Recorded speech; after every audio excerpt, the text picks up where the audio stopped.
But let me at this point of time introduce Andrew Holland then of Avendus Capital on the show. Andrew, thank you so much for joining in on ET Now. Diwali done, somewhat 2075 done. If you have to look back, in the year gone by, it's certainly been a tough year. Well, let me scratch that actually. It's not been a tough year because we've had a great year for the Nifty and the Sensex. It's been a couple of tough months. But do you think that is something that's going to characterize somewhat 2076 as well? That this tough times in the market, the slowdown in the economy, etc., could continue for a few more months or perhaps even a few more years?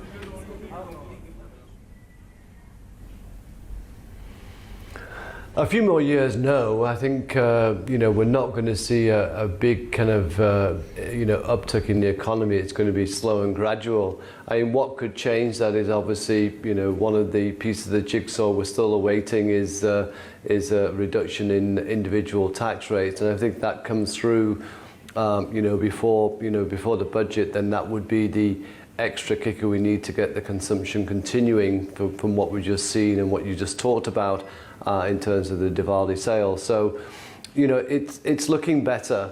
And, what we're going to be doing now is trying to move away from looking in the rear view mirror to say, here's all the problems, to say, are some of these being overcome? And it seems that, the momentum is there, and if it can be helped along by, again, with the government on tax cuts, I think that would do two things. One, it would get people spending, but they'd also get the benefit of much lower interest rates as well, which is still to play through. So I think going to the back end of the year, you could start to see the economy picking up, which is what we're gradually expecting to happen anyway. Tax cuts have already kicked in, and that's reflected in the EPS as well for the second quarter. Many of the companies, because of the tax credits that they have received, we are seeing an improvement in the profitability and consequently in the EPS as well. Now the question, of course, is utilization of that extra money perhaps. Private capex, that's been notoriously slow in the last couple of months. Do you think that this corporate tax cut would perhaps provide the boost required?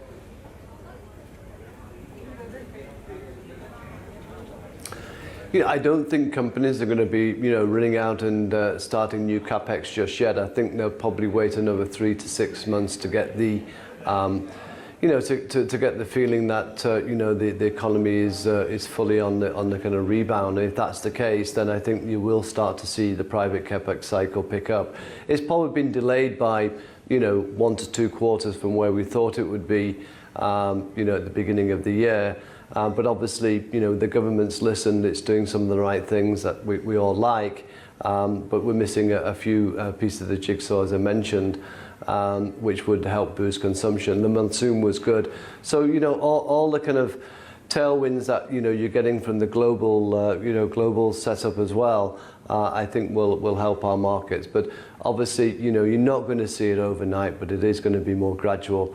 But, the market will start to bake this in very early. And from, where we were in the despairs of kind of August, September, things are much more brighter just at this moment. Well, that certainly seems to be the case, at least based on the commentary that we've been getting a lot. But a quick question again on the economic recovery bit before we get into micros and demand, etc. But do you think that there needs still to be a lot of encouragement from the government for the private sector, for corporates really to go ahead and kickstart capex? Or do you think that there still needs to be a lot more to be done on the government reform front? Yes, you mentioned personal income tax, but that's of course to spur consumption. What else needs to be done?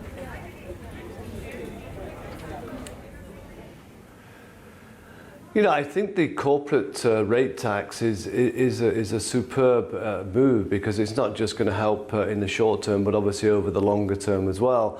I think whether the private capex kicks off straight away would depend on each of the companies and their capacity utilization. But a lot of industries are running at 75% plus. So I do see them starting to lay some plans down if the economy continues on a rebound over the next 6 months.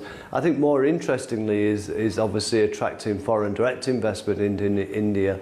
And I think what's needed there is, and I think many people have mentioned this, is really that red carpet to be rolled out a little bit more, because yes, you're giving them great tax incentives, compared to the rest of Asia and actually most of the world.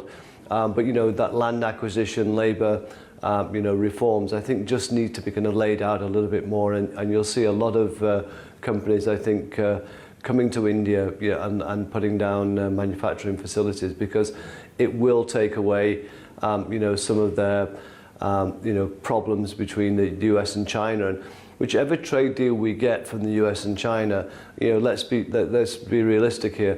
That relationship has changed. It's not going to be like it was in the past. So I think a lot of companies will look to India as a possible way of buying into the domestic growth economy of India, but also being able to export into other markets as well. So I think the government's done a great move there, both for local companies and also for foreign companies if they want to come to India. Yeah, but I suppose everyone is looking at India to benefit of sorts because of the entire US-China trade war. Corporate governance, management quality, all of these are one parameter that's of late been given a lot of importance during stock picking. But Andrew, I would like to discuss one theme with you, and that's PSUs, because since we are speaking of management quality, etc., government-owned companies, but of course there's this big disinvestment drive, as we know. A lot of companies, BPCL, BHEL, BEL, Concor, etc. As management changes, as these companies get privatized, do you believe that there's a case of perhaps looking at them?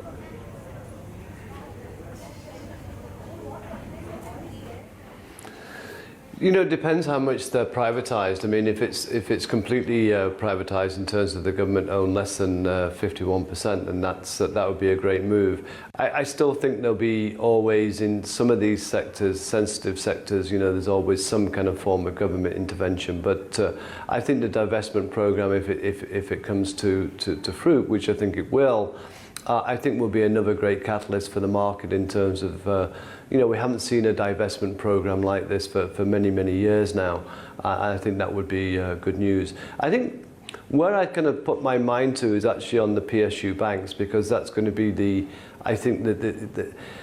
to my mind, I'm going to say something which I don't usually say about PSU banks, is that I think it's the opportunity, because if and when they've all merged, and then they can attract, management, which will be less guided by the government in terms of that, in terms of how they're running the banks, and this could be this could be a sector which would really kind of take off if they even privatize them as well. Would be a great step. You need some significantly stronger banks in the sector. If you're going to be a $5 trillion economy, it can't just be the private banks which are kind of ruling the roost in terms of the growth of the economy. So the PSU banks have to really start to perform, and I think that will be a change of management next, maybe after the mergers. So that's a sector which I think could be very interesting over the next 6 to 9 months. Okay, on that note, Holland, Andrew, thank you so much for joining us on ET Now and sharing with us your take on the year gone by, as well as what we can expect for the year to come.